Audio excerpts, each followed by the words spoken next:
Good evening, everyone. Welcome to the show. Johnny here, as always, with George Bautista. We have a action-packed show today. I think we've already started the show about 20 minutes ago. We've been kind of ranting for the last 30 minutes, I think.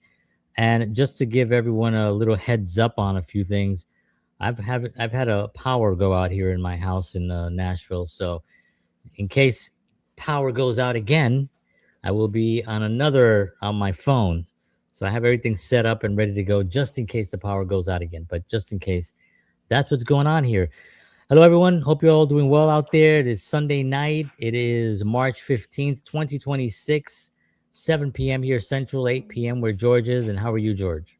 Hey, fantastic. I'm as nervous as there's a long-tailed cat in a room full of rocking chairs. Nice. Wow. I don't know. I don't know what that means, but all right. Good stuff. Yeah. So as always, I say that this is a space for real conversations about creativity, purpose, perseverance. We've interviewed great artists here who share what it truly takes to keep creating and evolving.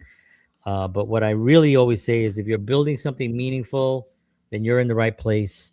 We're here to just have conversations that are meaningful and things that hopefully can help you and inspire you to do better. And George and I have been talking about really putting shows together that have to do a little bit more with, I don't want to say motivation because that's such a cliche word. It's been used, but really just something that will a guidance, help.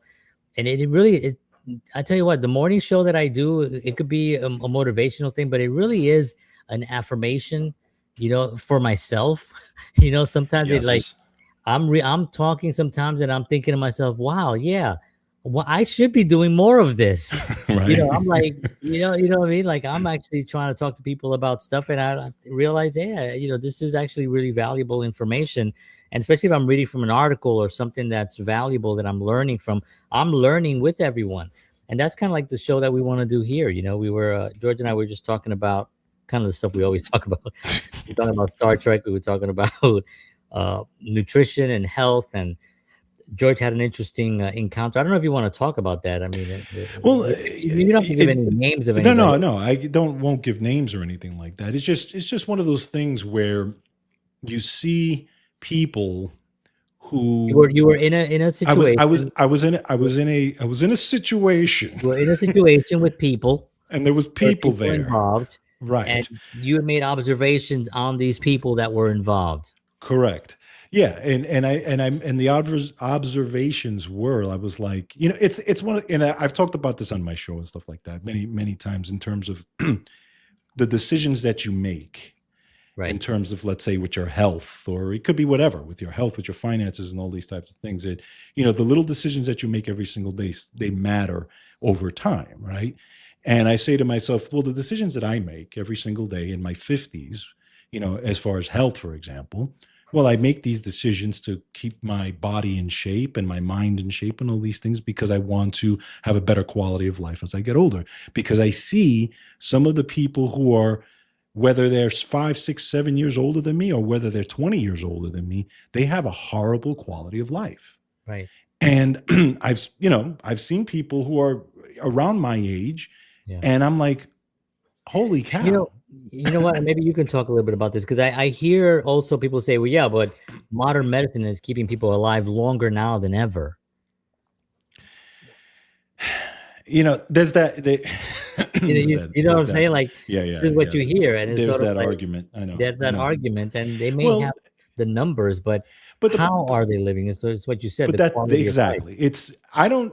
My whole premise when I talk about this stuff, it's not about living to 100, right? Yeah, modern medicine can help you live to 100, especially with the surgeries, with the amazing surgeries, emergency care, right?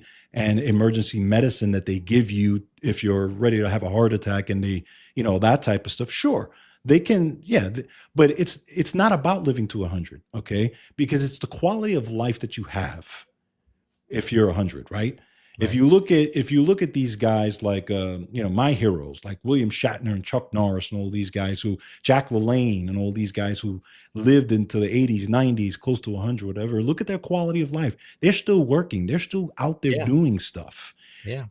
And because they make those decisions every day. They keep working, they keep doing things, and to me, I would rather live till 80 with a great quality of life than live to 100 being debilitated and having to have a walker, Right.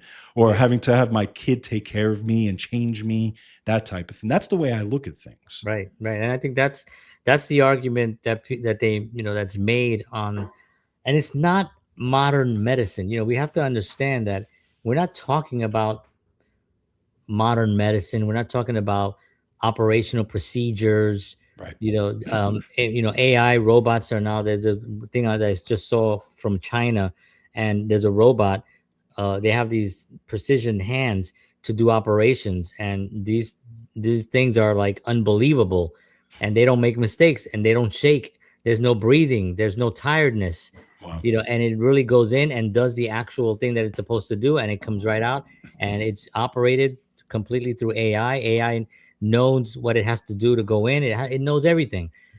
So I'm not talking about those kinds of things. I'm Right. talking about the fact that we are being poisoned daily, but with our food, we are, our air quality is also, depending on where you live, is also really poor. The water that we drink, and we have to. There's so many things that we need to be on top of. That if you're just going through life thinking that, well, yeah, I could eat at fast food, but I only eat at fast food 2 or 3 times a week, or I Right. don't even, and most of the time we don't even eat that much. I just get like a simple burger and small fries, Right. and I just get a small Coke, and it's not even a real Coke. I get a Diet Coke.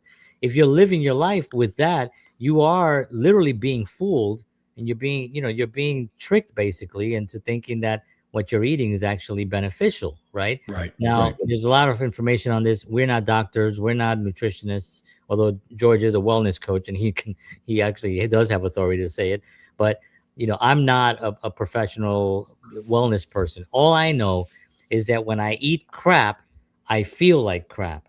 When Yeah. I don't eat crap, I feel really good. Right. That to me is enough for me to know that there's something in the food, right? So we're operating off of this daily, every single day. We have to then take responsibility, and it's exhausting. Yeah. It's like I have an app on my phone, and I'm shopping. Whenever I see something, I'm like, oh, cool. And I go look. It looks really good. It looks healthy. I'm like, oh, cool. I scan it to see. I look at the ingredients, and they'll slip in stuff like natural flavors, or what is another one that they do is like cane sugar. Right. Like, why do you have to have cane sugar when you have sugar? Right. And then all different names for stuff. So all these things are just, you have to then take the responsibility. So that's part of what we were running into. George was talking about is the fact that there are people that are our age, my age, that have a lot of health issues. There are people that I know that are younger than me, well younger than me, by the way, like 20 years younger than me, that are really having a lot of health issues. And it's just a sad thing because they're so programmed into believing Right. that when you get sick, you go to the doctor, and it's a natural part of life. People get sick. Right. But prevention is part of the key. And if you can prevent getting sick, why not try to figure it out? And this goes for everything: water, food, the oils that you cook in. We cook, we have ghee, we have coconut oil, we have olive oil, and we have tallow. You have plenty of options of cooking. So you Yeah. can't say like, oh, I don't like this, I don't like, no. Yeah, I gave you four oils right there that you can cook in. Avocado oil being what you can cook high level, high on that. I think coconut oil is also the next one, and I think it goes to tallow and then ghee, I think. And tallow is great. It's beef fat, and that's what people have been using for like thousands of years, to cook stuff in. And I So you have oils. right. And I think part of the problem for us, and you hit it right on the head in terms of conditioning, because it is a conditioning, right? It's a Oh, conditioning because then we believe, and I'll bring up the thing that I talked about a couple of shows ago, is for example, the whole issue with the Roundup and glyphosate and oh, the pesticides that they spray on the things, right? It's becoming a huge issue right now. yep, Why? Because what's happening is Monsanto and Bayer, which Bayer owns Monsanto now, is trying to lobby the government for immunity. Right. So they can't be from sued or they can't be sued. The only product on the planet that has that is vaccines, right? right. So they're trying to get that. So, and then this is where I say, and I was telling the folks, when I do my show, I say, you cannot wait for the government to make a decision on this. Okay. You cannot wait to see, whatever. You have to make the decision to make those changes. Okay. So we're on this planet, we're breathing air, we're breathing toxins, we're all going to get hit with stuff. That's just normal. Okay. But you can lessen your risk of dealing with those pesticides and things that stay on the food, right? Right. Monsanto and all that stuff, and that stay on the food. So you can buy organically. You can go to your farmer's market. You can, get better stuff. You can get good, And by the higher way, sometimes quality food. organic is not necessarily organic. Correct. That's very true too. But what I'm saying is that you want to do your research and get to the point where you're lessening your risk of having to deal with that Do your stuff, research. because again, the government's going to do what they're going to do. And again, and this nothing political, but I'm just saying that another administration can come in 4 years from now and completely change everything. Right. Because they're, under the guise that they're protecting. It's for the safety, and Hmm. that's how they get everyone. It's like we have to protect the people, Right. and by saying that, some people are like, "Oh, I want to be protected. I don't want to get sick, so I'm gonna take the appeal on my food Yeah. and all that garbage and stuff." And that's you know unfortunately, it's not a new thing. It's being a little bit exposed now, but this has been going on for a very, very long time. And this is a conversation George and I talk about a lot here on the show. Um, but let's get to Star Trek for a second, because I am so disappointed right now with the conversation that George and I had a few minutes ago before we went live. Um, you know, George and I, as you guys know, anybody who's watched this show before, that we started these episodes based on Star Trek. It was we did 15 episodes, and it was just we talked about Star Trek, and we had a great time doing it. And then we branched out into other things and interviews and musicians and filmmakers and all that good stuff. But Star Trek has always been like a thing. We always reference it, whatever. Like it's like music. We reference musicians and stuff like that. But one of the things that I really loved about it was the fact that it was very, very relatable to what's currently happening in the world at any given time. You can watch an episode of Star Trek and be like, "Oh yeah, that is happening," or "that is part of it," or even the old episodes had a lot of things that were, and it's not only the fact that they were talking about what was currently happening, because I know a lot of shows now do that as well, but they take the woke mentality, they take another route to show what's happening now in another weird way. What they were doing back then was showing it and then giving the solution of Right. how to do it. And sometimes it needed to be tough. Sometimes it needed to be, you needed to punch somebody in the mouth and stuff like that. And so I loved it because of that. And in recent years, Star Trek has been really infiltrated by a lot of ideologies and things that really don't move the series forward, because it's not a good storytelling method. It's Right. not a good foundation to tell a story when you have it built on an ideology that only maybe 50% of the people even give a crap about, Right. right? And even less than that, statistically, way less than that. But the media makes you think that it's more, right? Because they're the loud talkers, although they're being silenced a little bit more now. But still, a lot of these Star Trek shows have been being produced about 4 years. It takes years sometimes. This person says I've never seen Star Trek. Can you believe I'm 65 and never seen Star Trek? Uh, That's amazing. Nothing wrong with that. Nothing yeah. wrong with that. We grew up on the show, and we're kind of Star Trek dorks. But one of the things that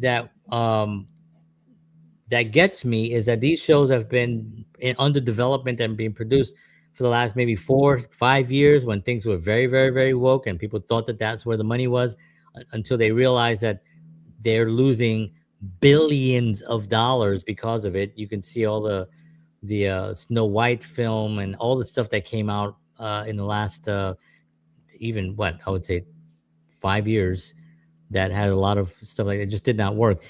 So, anyways, George and I were talking right now about the Star Trek, Starfleet Academy, which is the latest Star Trek franchise, Star Trek venture, I guess, addition to the franchise, and it's getting trashed. It is. Getting trashed. And I'm very, for you, anybody watching, you have to know I'm very blunt when I say things, and if I offend anyone, I am not that sorry about it. I will just say that's how I feel and respect my feelings. And if you want to say something mean to me, I guarantee you that you will not hurt my feelings. Sit I'm sorry. on this, John. Exactly. That just made me laugh. And I love it. So no, there's but when we talk about these things, it's based in Star Trek and sometimes it's based in life and what's currently happening in the world. So we kind of jump back and forth just so you know that that's where I'm coming from. And again, I'm sad about it because as a person who has lived most of his life watching this thing and has loved most of it, and has tried to even watch the new stuff, and some of the stuff is good, and I would say a small percentage of it is good. Now Picard was great and all that type of stuff, right? Well, season But one yeah, but like season 3 obviously was amazing. is amazing. But then they as the series go, they just go further and further out, further and further away from, to me, what Star Trek really was. If I could I just pull it up right now. Okay, if you look at a couple of just some of the reviews that you can just type into Google, right? And it says here, oh, it's finally over. That's the first season. And it says Starfleet Academy is the worst Star Trek ever made. All right. God. This one says everyone hates Starfleet Academy and it gets worse. Oh my God. Okay. This one says what was it? There was another one here I saw. Starfleet Academy gets reviewed bombed, and that's a good thing. Starfleet Academy sucks and we're to blame. We're to blame. Yeah. Here's this one. It's a show about idiots made by idiots for idiots. Okay. Wow. That's just a few of the reviews on Google. It's like, where are they going? It's supposed to be to boldly go where no man has gone before, or no person has gone before, right? Not boldly force people to go where you want them to go because you think that that's the ideology that everyone is subscribing to. Stupid. That's not what it's supposed to be. Yeah. You know what I mean? It's a show about discovery. It's a show about exploration. It's a show about the human condition dealing with exploration and dealing with new worlds and new experiences, but it has this human element to it in the world where, yes, there could be a little bit of grandiosis where we're like, oh, well, we're such a center of the universe and we're gonna go out and save the universe. Yeah, okay, there is that element of it, but why not? We are the ones. We only know we, right? So we're going out there to explore strange new worlds and to seek out new life and new civilizations, to boldly go where no man has gone before, right? That's what the show is about. Why, for the love of all that is sacred on the planet, why do we have to go into any kind of odd relationships? Now, why do we have to change what the Klingons were? Right? That's another thing. George was just telling me that I have not watched it because I knew that it sucked. I saw a little trailer of something and I was like, this is going to tank a way that you are not. This is what my thought was, and I was hoping I was wrong. As a matter of fact, when Voyager came out, I thought that. I was so happy. I was so happy that Voyager proved me wrong. Yeah. And it was amazing. It was a great show. But this, I thought this was going to be really, really rough. I loved Picard. When Picard came out, I was excited because I love that character. And that first season and that third season, amazing. That second season, what happened? Everyone wanted to suddenly be Mr. Hey, I want to talk about this ideology and stick it in here. I want I want these two women to be fall in love.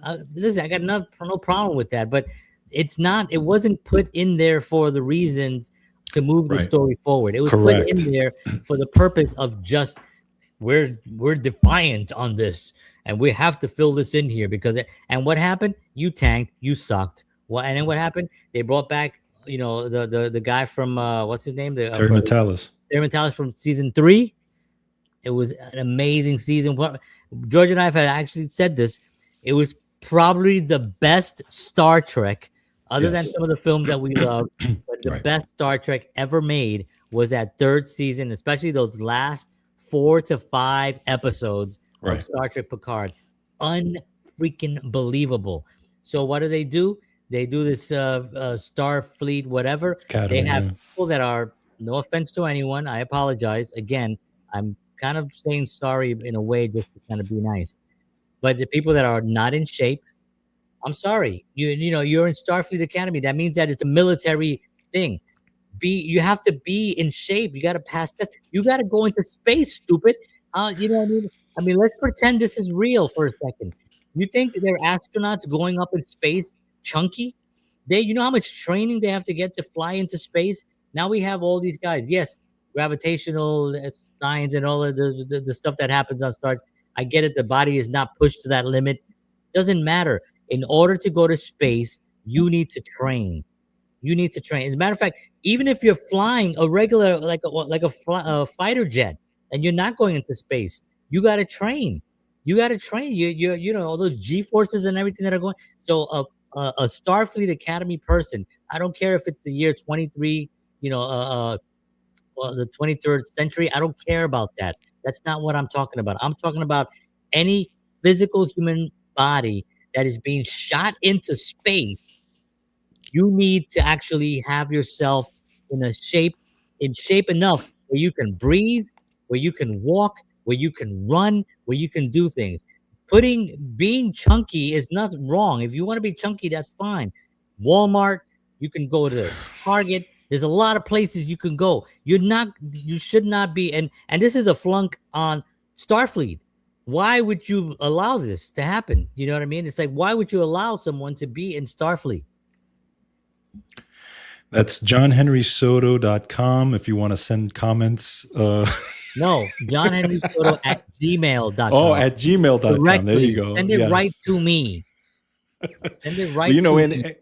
well, and it goes back to exactly what we were talking about earlier. And again, this is not enough. I'm not being, I'm not, look, I got a little bit of a gut here. I'm not like, you know what I mean? I mean, I work out and I eat well, but I'm not like Mr. Olympia here. You know what I mean? So, although we actually have interviewed Mr. Olympia. Yes, we have. Absolutely. So I'm sure he can give you a thing or two about what I'm saying.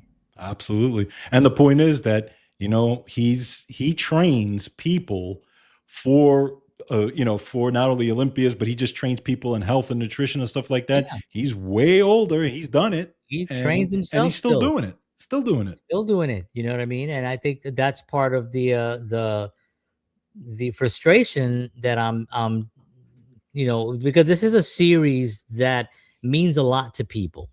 That may not mean a lot to you. You may roll your eyes. You may think like it's just a TV show. Relax. Well, it doesn't matter what you think.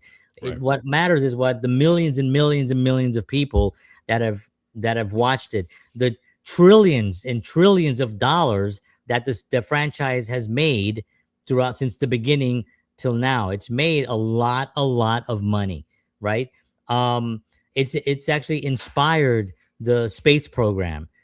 People meet William Shatner, and astronauts that grew up watching this show got into the space program because of Star Trek, because of William Shatner. So when he visits NASA, it is a huge event. They're looking at it like this is the guy that's been to the galaxy, to the end of that galaxy and back and fought creatures everywhere. And this is what they're seeing, and yes, he's an actor. I get it, but his performance and his influence on that, on the space program is just undeniable. You have to understand how important that is. So this is like a disrespect to the franchise, but it's also a disrespect to the intelligence of people who follow space and people who are part of NASA.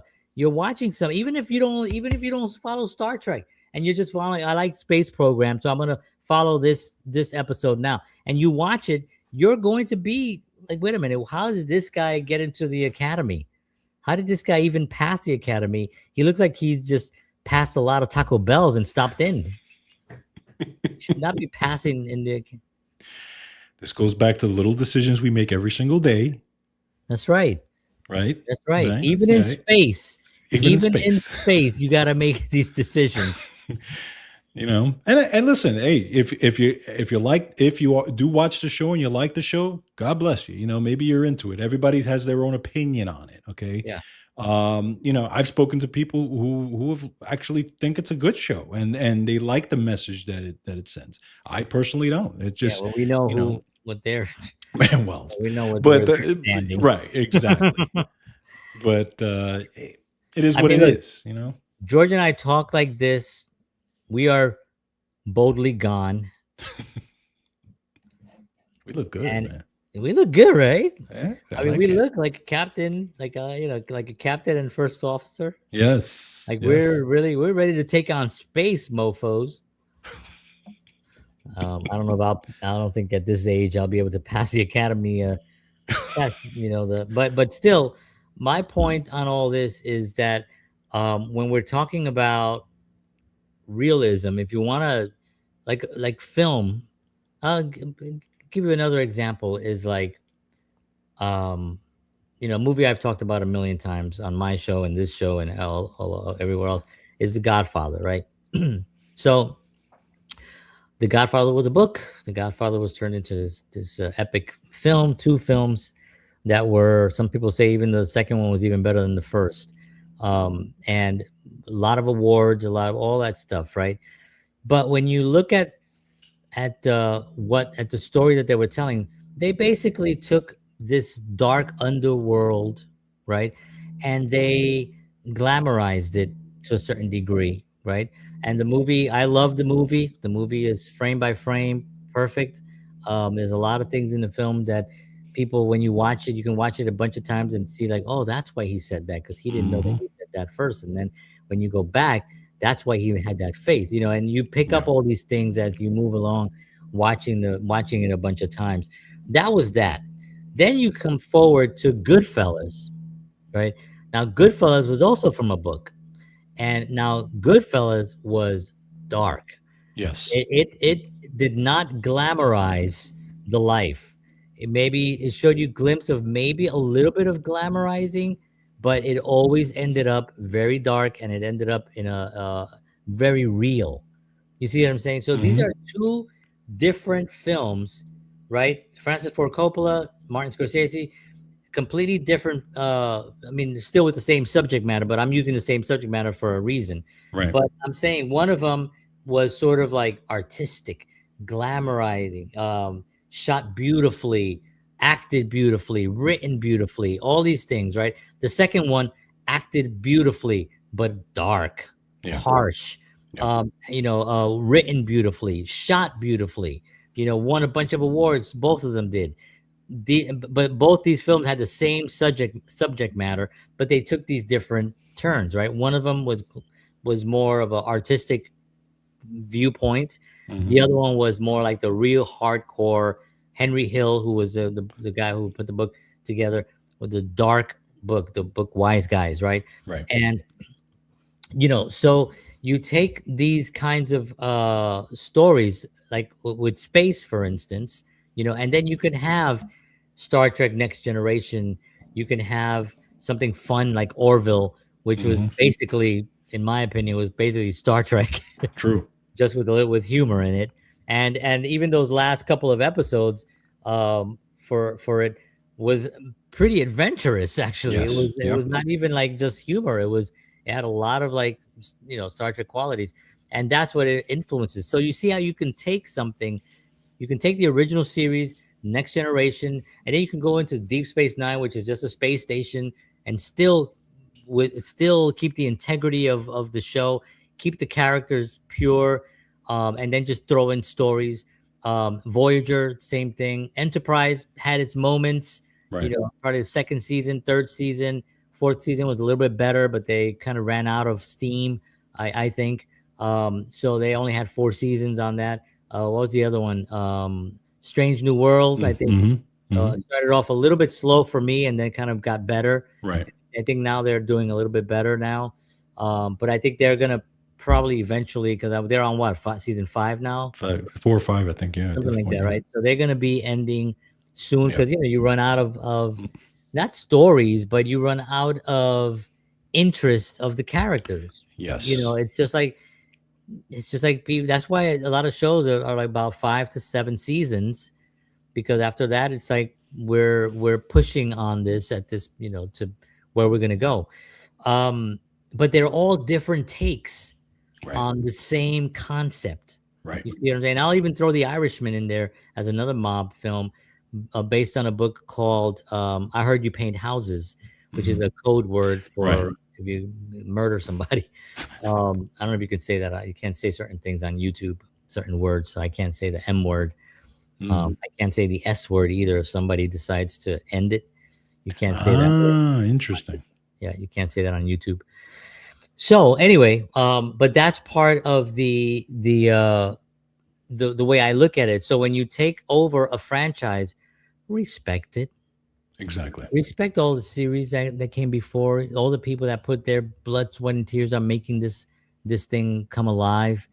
Just respect it. You don't have to like do what they did. You can do your own thing. I think Next Generation didn't do what the original series did. Correct. I think it did its own thing, but it did it with the integrity of Starfleet. Right. Captain Picard was, I mean, if you look at all the captains, and I don't even know, Starfleet Academy, I would assume has like a commanding officer of of the cadets and stuff like that. I have not seen it.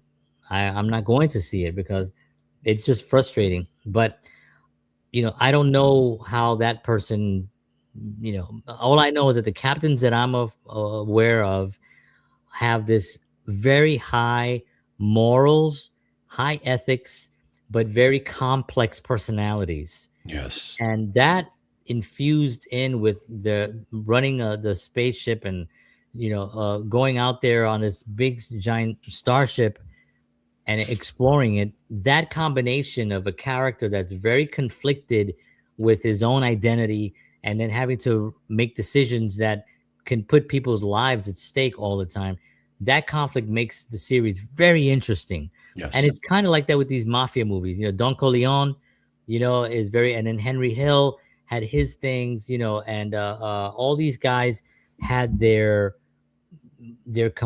complex people, complex characters, and it makes it interesting. If you just put characters and then give them ideologies to deal with, that's not the conflict that we're looking. That's not a human. That's an injected idea. That's an injected view. It's like that is not a real thing. So this is my argument for it. It's not to say that woke things can go woke and do whatever they want to do, and I mean, obviously financially they haven't worked. California is dying. Hollywood is struggling. They're most of the films are being they're coming back now a little bit, but it's almost too little too late. Their tax incentives are a joke, just a joke compared to other places. Right. So we see that that's not really a workable thing. We saw what happened with Snow White, right? It became a laughing stock. It became a meme for the failures of it. Just stick to the integrity of the show. That's all. Yeah, no, 100%. I agree, and that's what they did during all those series. And this is why, after again, when we look at after Enterprise, it just kind of went downhill for me because they just completely changed. And I think part of that is leadership changed also during that time. Yeah, and I think the new leadership said, okay, we're going to kind of change the direction of how things are going to go. And I think people just people are not interested anymore.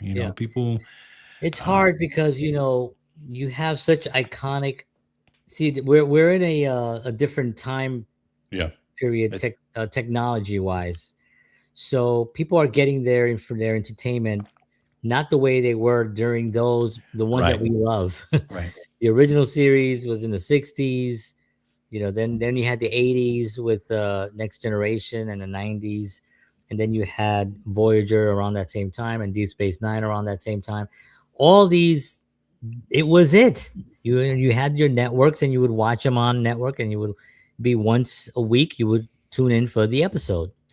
Into today's world, there's so much more. I would actually bet that a passion project of just some Star Trek fans, if you give them money and some good actors, could put together a really great series. Well, look at Star Trek Continues. Star Trek Continues is a perfect example, and we interviewed him. Vic Vic Mignogna. Mignogna, Mignogna, Mignogna. Mignogna. We interviewed him, and I chat with him every once in a while on social. He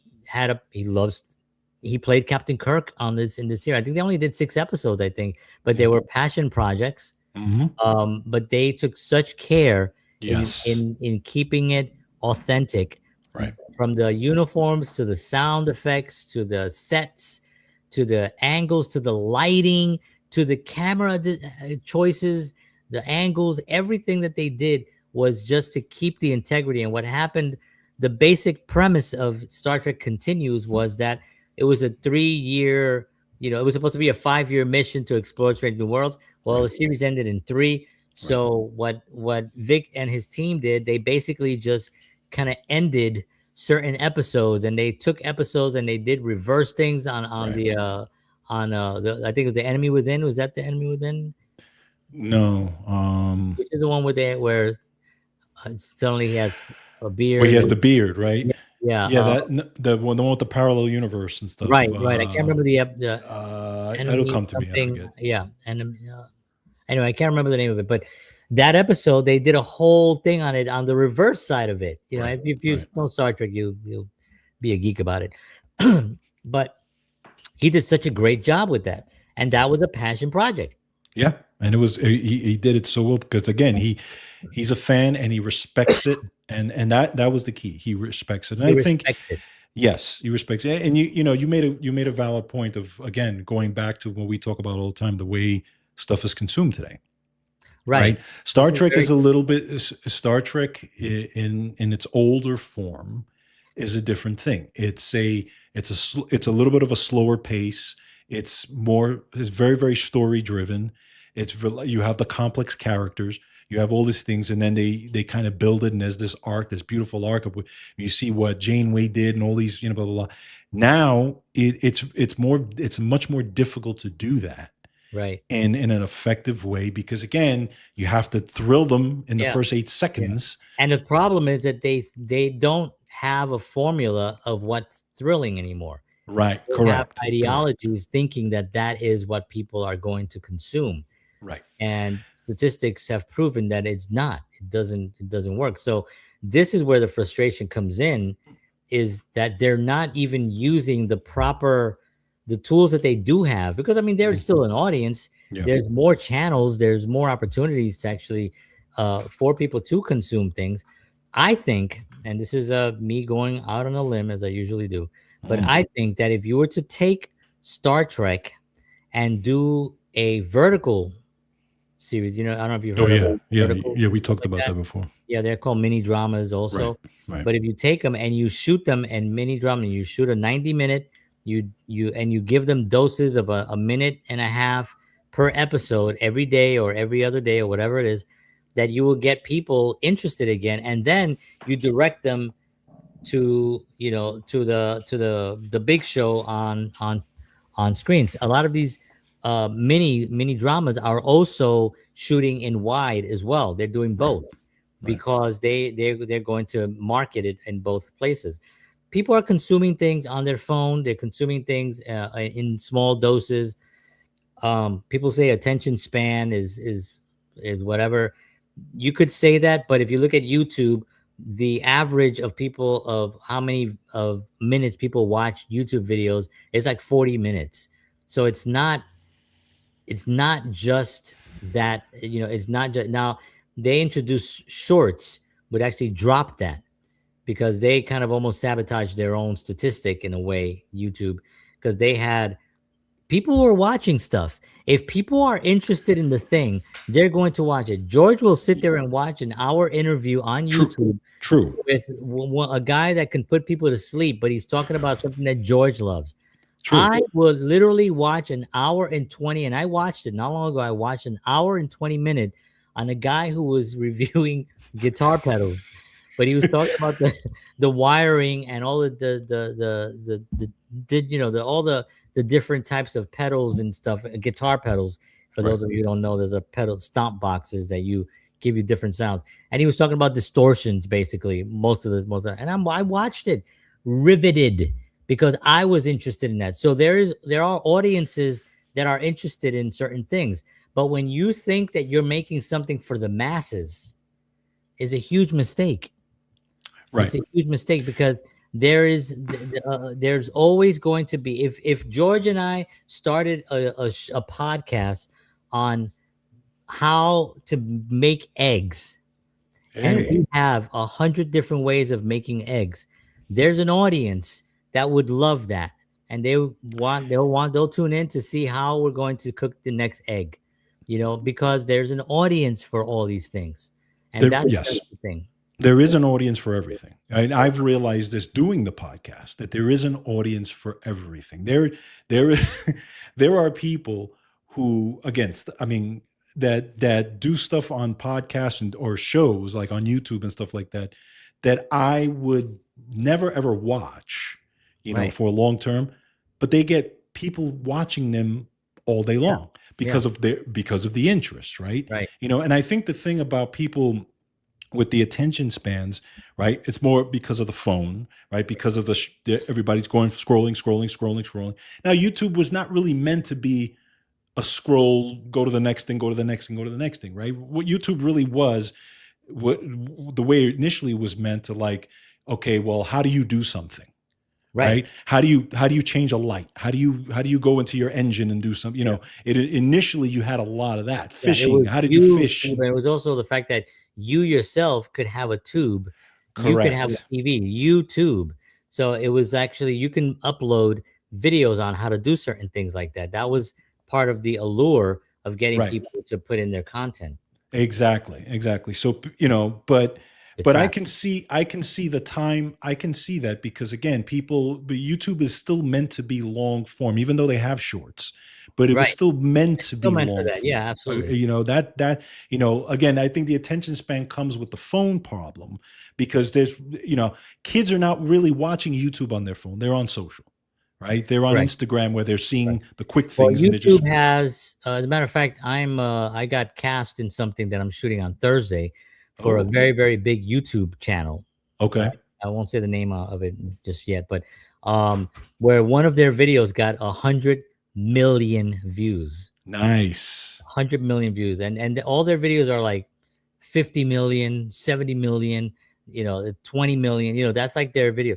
So kids are watching YouTube in a certain sense, but they're watching it on their phone. They're watching it on their devices. And these videos are for young kids, like teen, tweens and stuff like that, right? Right. So that's part of like what the allure is for them. It's that they take it with them. Now, what George is talking about, YouTube is still, and actually, wait a second, YouTube just beat regular linear television. Yes. For views. Yes. More people have watched just YouTube TV than watched regular television. It was the first time, and I think it was last year, was the first time in history that happened. I mean, that's massive. This is why a lot of these television channels are actually going that route. They're having their channels. They're going to be streaming. They already do stream. Most of you could go to NBC and they'll have a streaming. They have Peacock. They have CBS has one. They NBC, ABC has one. They all have their streaming platforms and stuff. But this is the power that you were giving to the audience. Where when we were watching Star Trek, they had the power of when we were going to watch it. Right. Correct. And if we Correct. missed it, like I used to watch The Incredible Hulk on Fridays at 8 o'clock, Yes, that's right? right. Every Friday, 8 o'clock, I'd watch Bruce Banner, and I'd watch the ting, ting, ting, ting. I'd watch that whole thing. Don't make me angry. You wouldn't like me when I'm Like me when angry. I'm angry. You wouldn't like me when I'm angry. And we would watch every Friday. If I missed it, Then I you missed it. missed it. I missed it. And you know Yeah. what? There, I can't go back. I can't Right. scroll for it. I can't go to a computer for it. I can't even go watch a rerun, because Right. the rerun it may be years before they rerun an episode of that. So this was how much we loved running and watching these shows, and that's how it was with Star Trek, at the beginning. So today we have to start thinking a little bit more creative. Like, we have to start thinking of branding more, the the not branding Star Trek, but using it in a different way. Mhm. If you use verticals, have maybe, I mean, I'm thinking like a kids show for Star Trek. Like, why hasn't, since the series, since the cartoon, the original Star Trek cartoon, which was great in my opinion, but since that, there hasn't really been a lot. No, there was the what was it called? There's two. There Two of was them. two. Yeah, There what was the other Lower one? Decks and Lower Prodigy. Decks. And right. But since then, since these two, like, animated puppets, I was talking about. Like, let's say, for example, like, I'm just thinking out. Puppets. No, listen to me. A If you had, Muppet Star Trek the now. Muppets, By the Muppets. Strange New World has a puppet episode. Just so you know. Oh, do they really? Yes, they I do. didn't know that. Well, Yeah. there you go. That was my thought. To get the young people in. It's already done. Yeah, if you get the young people, but you see, it was done like that. It was done Right. in that format. I'm Right. saying, like, do a whole thing to attract young people. Okay, I'll give you a perfect example now. Mr. Rogers' Neighborhood, right? We always go back to that. Right? Mr. Rogers' Neighborhood, very popular show. The kids, he was on for 30 years. Right. Everybody loved Mr. Rogers, right? Then they came up with Daniel Tiger. Mhm.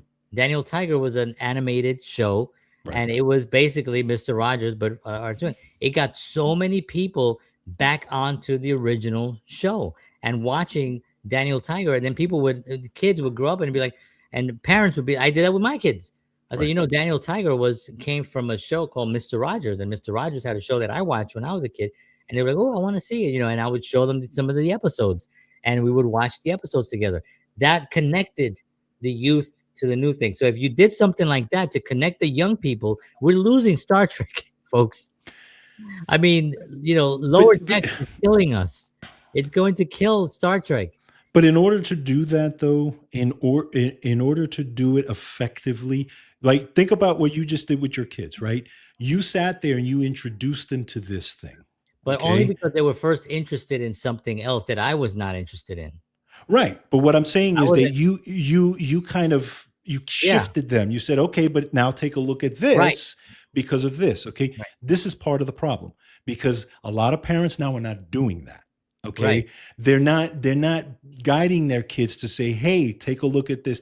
Like I did, like showing my daughter footage of the Beatles and showing this is where music came from. This is where all these influences were. Showing her all these old things that happened before. So she was like, "Ooh, wow! I didn't know that this was that." And that's like she told me the other day. She was like, "I saw the movie. What was the not 90210 21 Jump Street."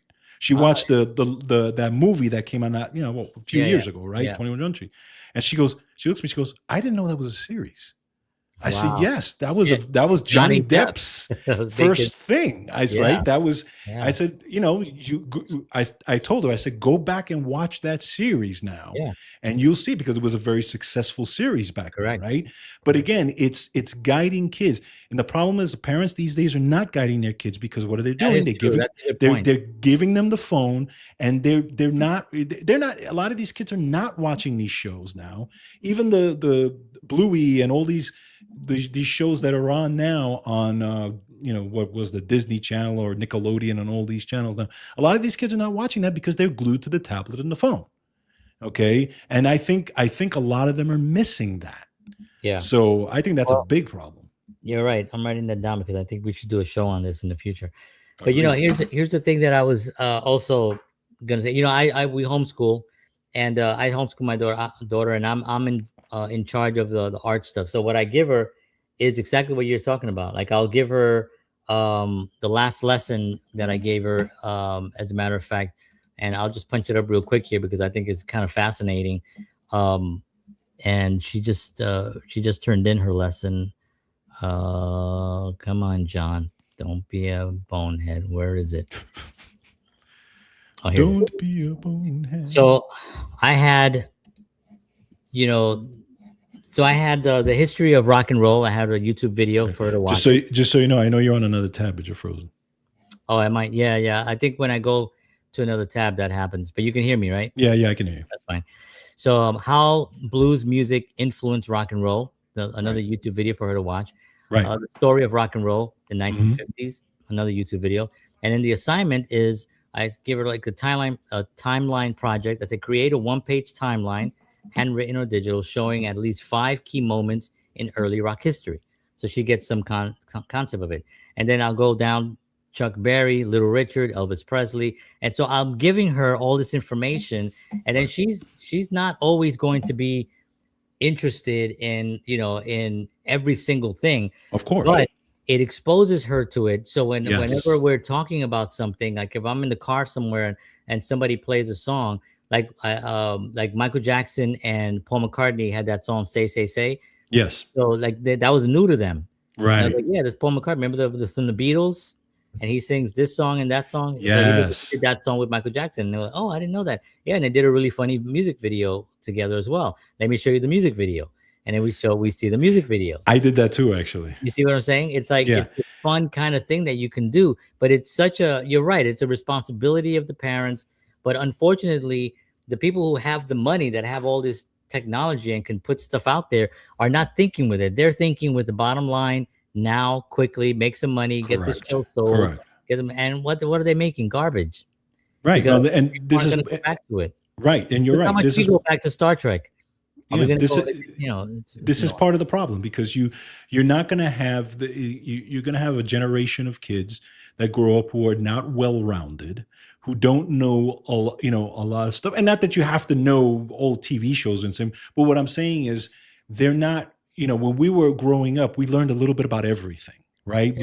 Yeah. We sought out a lot of it. You and I specifically sought out a little bit of everything. Oh, we read and we did, kids these days are not doing You have that. to go. You have to explore. Exactly. It's exploring, just like you. It's the fun of it too. Right. Right. Like how excited were you when you found out something about Rush?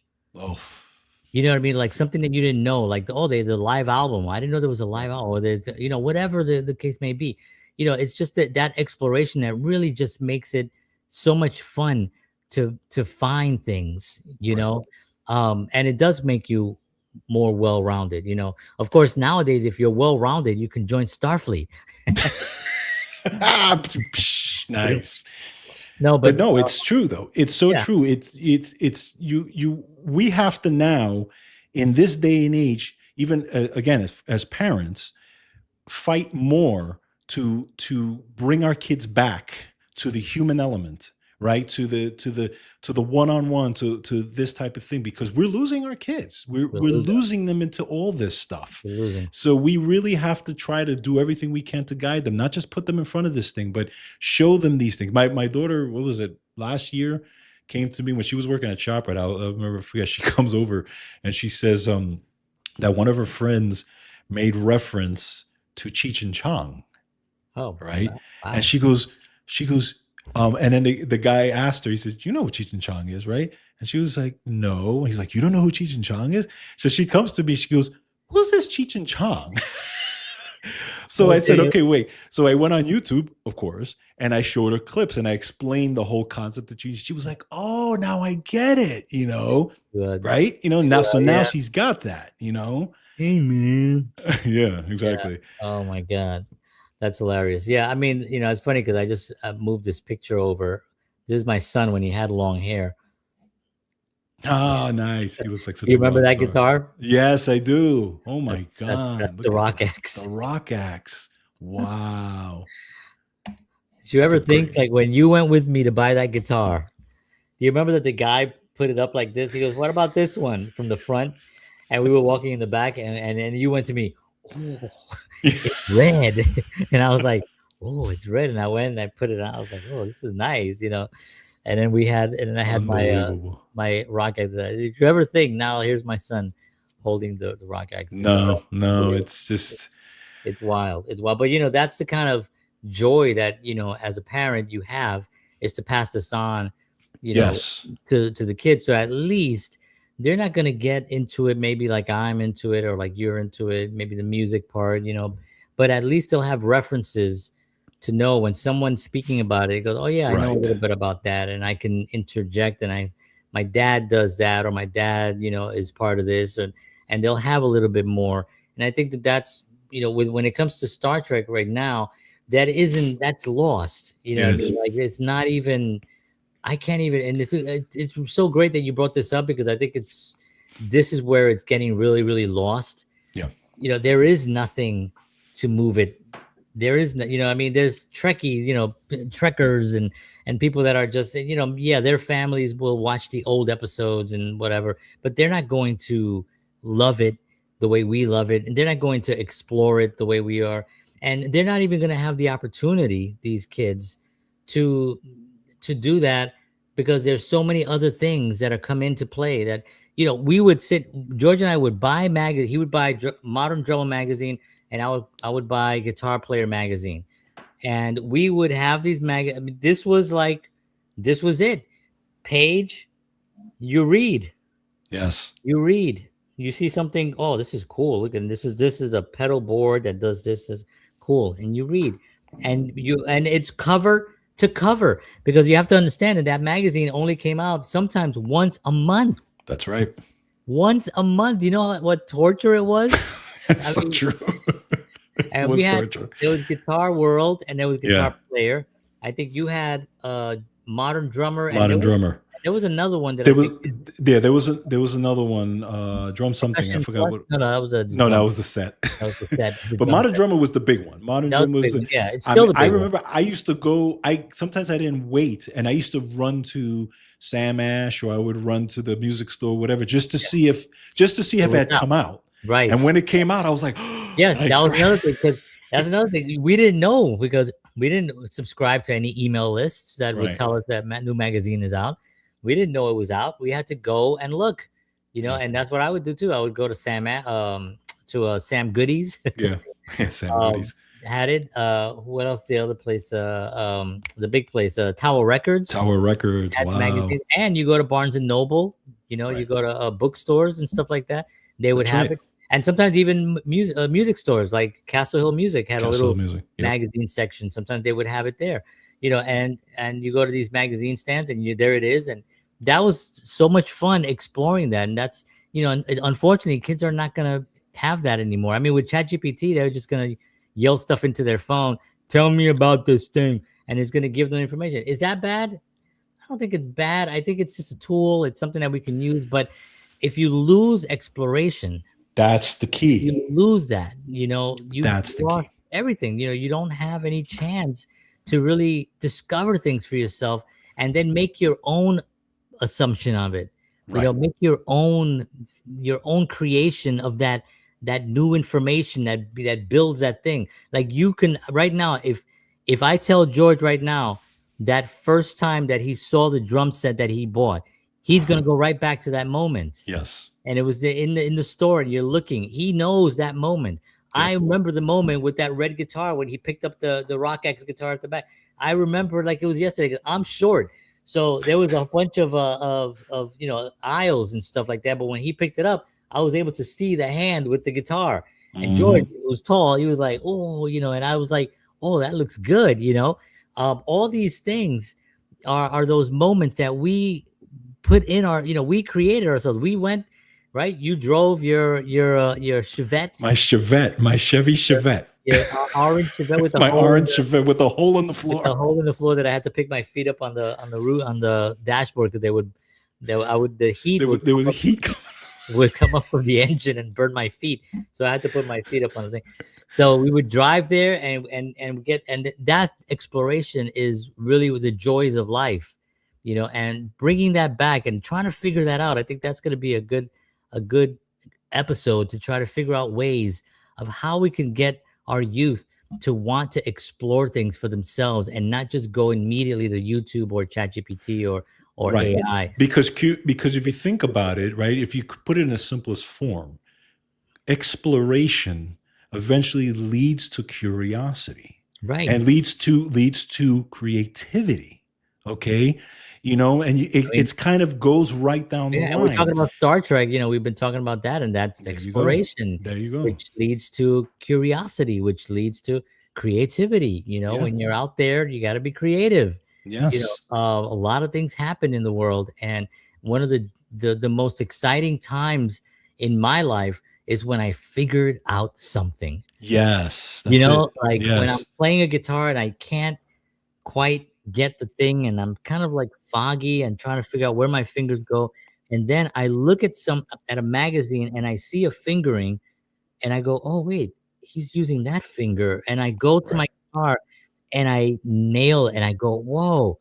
Right. Now that moment of finding that is the most thrilling thing until this day. Isn't it? I just love figuring that out. Like It is when you figure something out. It is there's this thing that you're like, you're lost in it. I got it. Yeah. You're lost in this thing. You're trying to figure out something, and suddenly, there it is, and you're like, what it does a couple of things. First of all, it makes you hungry for more creativity and more exploration. That's right. Right. That's for sure. But it also does validate you as a spiritual being searching. Yes. Because you were searching. Correct. And you found it. And now you found it. Now you're able to keep going and keep searching and keep searching. That to me is so exciting. And it's sad that kids don't feel that, and even my kids and your kid, they grew up not even knowing a world without this. That's right. Right. My kids don't know what it was when you called me and I had the phone and it was attached to the wall. Yeah. And or I remember when we got a cordless with the big antenna that you had to pop out. That was like revolutionary. I could walk around the house talking. Wow, that's unbelievable. They won't know that experience.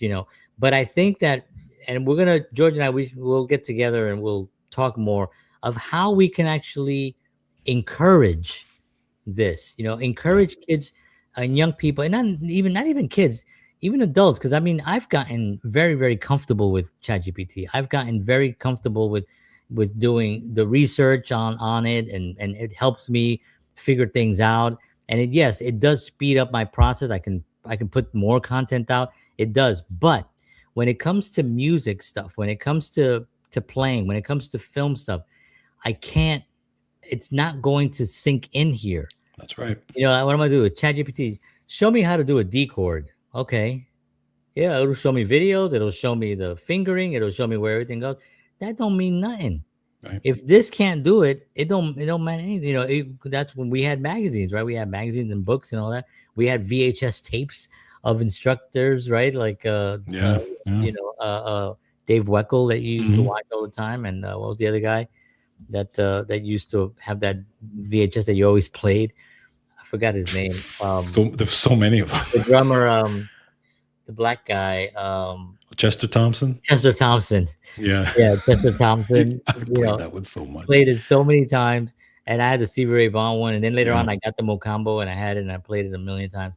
But those things, being able to explore that for yourself and seeing that the results, the results. Yeah. Like when George and I explored for like 6 months, and then we came back to play with like some actual adults that were much older than we, and they were like, what is happening?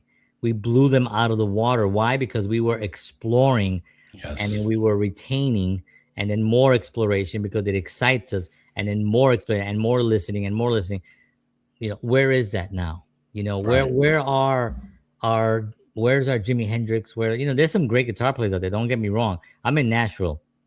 So I throw this pen and I'm going to hit incredible guitar players, at least 10 of them. You know, I've seen them. As a matter of fact, we're doing this thing for this band that we're putting together. I just saw a guitar player. I was like, that dude is like unbelievable. He was a guy here in Nashville, and he does a lot of session work and he does a lot of stuff for other artists. He's unbelievable. So there are guys out there that are doing it, that are putting the hours in and stuff like that. But it's far few in between, you know, far few between that are doing that. I don't even know if that's the right expression. Far few and whatever that then they're not. They're here, and then here is a lot of space between them doing it. So that to me is something that I think we need to really work on and encourage people. Agreed. My God, your voice is so whiny. I keep telling you that. I was the one who actually put that in, by the way. I thought I recognized that IP address. By the way, did you get on your show during the day? Did you get a couple of comments from a guy from Counterparts? I did, yeah. Yeah, that's me. I know. I knew that was you. That's all right. I mean, who else is going to be on Counterparts? But yeah, no, that was cool. All right, well, there you have it, ladies and gentlemen. I know we were going to go longer. I think we didn't really plan it out. George and I are kind of like doing these shows. I'm planning on a few other. I'm planning some things, and in the meantime, I have my shows set right now for Monday and Tuesday mornings. Those are already already scheduled, so I'm ready to do those shows, and then we'll be back here. We do have some guests that are coming. We have some people that have that we're going to schedule, and we're going to interview some people, some really great artists actually that we're really excited about to have conversations with. So that's going to be a lot of fun. And yeah, and we're going to keep rock and rolling. If you're out there and you're interested in wellness, George Bautista is the dude. Check out his show. It's called Wellness Talk. He talks a lot about supplements and current things that are happening in the health world. You need to check him out. If you like some motivational things about film and music and art in general, you can check me out at 7 a.m. Monday through Fridays, right on my channel. Just go to my website, johnhenrysoto.com. You can check it out there, and follow us on social. We're all over social, having a lot of fun, answering questions. I got some really cool things coming up that I'm working on right now, and I'll be launching all that stuff soon. But I'm very excited to be here with all of you. So thank you very much for tuning in, everybody. George, thank you. Always a pleasure. It's a pleasure, sir. And everybody take care of yourselves. We'll see you all next week, Sunday night, 7 p.m. Central. And I will see you all tomorrow morning. And George will see you on his channel as well during the week. All right, folks, take care of yourselves. God bless you all. And as always, peace. And I won't be whiny.